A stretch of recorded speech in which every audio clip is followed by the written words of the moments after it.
One thing I learned from this film was that Iceland barely has any trees, but even with its barren landscape, Iceland still managed to stun with its mesmerizing scenery. There is a scene where a camera was placed, and I assume it 12 shots for every month. Every shot, the scenery looked different and just as stunning. I am so going to Iceland after my trip to Vietnam. Usually I like to do a quick 1-minute review as I don't have time to sit down to do a full review for every film I've seen. Plus, I enjoy collecting film posters for my shorts. I actually saw Godland on Saturday at the Hong Kong International Film Festival. When I walked out of the cinema, I have to say, I didn't enjoy it as much as I hoped. But that night, as I lay on my bed, I couldn't stop thinking about this film. It started to really grow on me, so I decided to do a full review of the film Godland, directed by Hlynur Pálmason. Welcome back to Filmwego, a channel where I hope to keep track of what I've seen and will share my interest in unique films for every period and every corner of the world. If you are new to my channel, I hope to do a longer vid whenever I can to share some of my favorite films, but also give a brief 1-minute summary of the films I've seen, so you can decide if a film or show is the right one for you. This video is an exception though, as I just can't seem to get it out of my head, so without further ado, get your tickets ready as we're about to take off. Godland takes place in the 19th century Iceland, and we follow a priest named Lucas, who is sent from Denmark to Iceland to oversee the building of a church. He brings along a camera, hoping to document his journey along the way. Back then, cameras were huge and bulky and heavy items, but to Lucas, it was probably one of his most prized possessions other than faith. He decides to land on the other side of the island, hoping to hike across to get to know the natives and then immerse himself in the beautiful scenery before commencing the church's construction. But the film takes a more haunting tone as Lucas slowly begins to have his faith tested. Let me start by saying what I absolutely love about this film. I haven't seen a film that looks this stunning in a long time. Stunning is not even the correct word, it's just so good looking. Godland is shot with a 4:3 aspect ratio, mimicking what it was like to take photos back then. The film basically looked like a collage of photos placed together, beautifully framed and just perfectly composed. If you pause any moment in this film, I guarantee you, it is Instagram worthy, or it can be used for travel blogs. It's just that good. Every shot just lingers around, but never overstays its welcome. The scenery is just downright mesmerizing, from waterfalls to volcano. It feels like I was there with Lucas, traveling in Iceland. But not only were the scenery shots good to look at, even the tiniest moment carried on a life of its own, like simply just watching a bug crawl under tableware, which is something I never thought I could be so mesmerized and fascinated by. It was that good.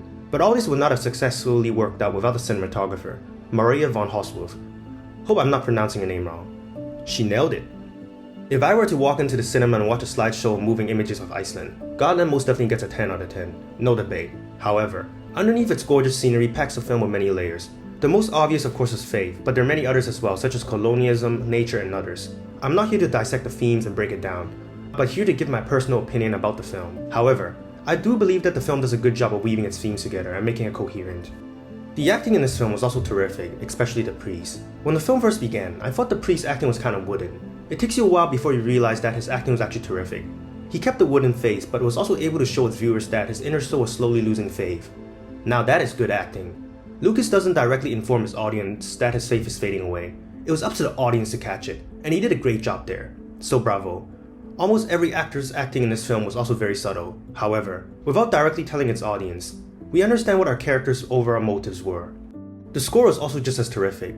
The score is haunting and sometimes unsettling, foreshadowing that the land is not as welcoming to Lucas as it seems. But when you pair it with the Iceland's misty, icy scenery, it just turns into one big meditative, hypnotic ride that you just can't take your eyes off the screen, even though you know something bad is going to unfold. The film then boils down to an ending which I'm not going to spoil, but at first I didn't quite understand it. It felt very sudden and very abrupt, and I couldn't quite wrap my head around it. It wasn't until the next morning when I started replaying the whole film in my head and placing all the pieces together that I understand why it boiled down to such an ending. Trust me when I say that I wasn't the only one that got kind of thrown off by the ending. I overheard the audience in my theater as they were leaving saying that the ending came out of nowhere, which I agree they were right. But the more I processed it, I realized that the film was paving its way towards that. Hence it has really grown on me. This film was a work of art, and it probably won't appeal to the mass audience as it does move at a very slow pace. Even I admit, I didn't like it as much as I hoped when I first left the theater. But this film really does seem to get better the more I think about it and process it, and the more I actually love it. And plus those Icelandic sceneries, it's just a sight for sore eyes. Those images will be in your head for a long time, guaranteed. Anyways, not sure if you're going to be able to find a screening of this, but if you do, I do believe that this film is worth visiting, and I believe this film will grow on you just like it grew on me. Now I'm going to see if I can schedule a trip to Iceland during the summer. Probably not due to the very expensive tickets, but I'm still going to try anyways. Oh yeah, and if you haven't subscribed, subscribe for your next travel ticket. See you next time.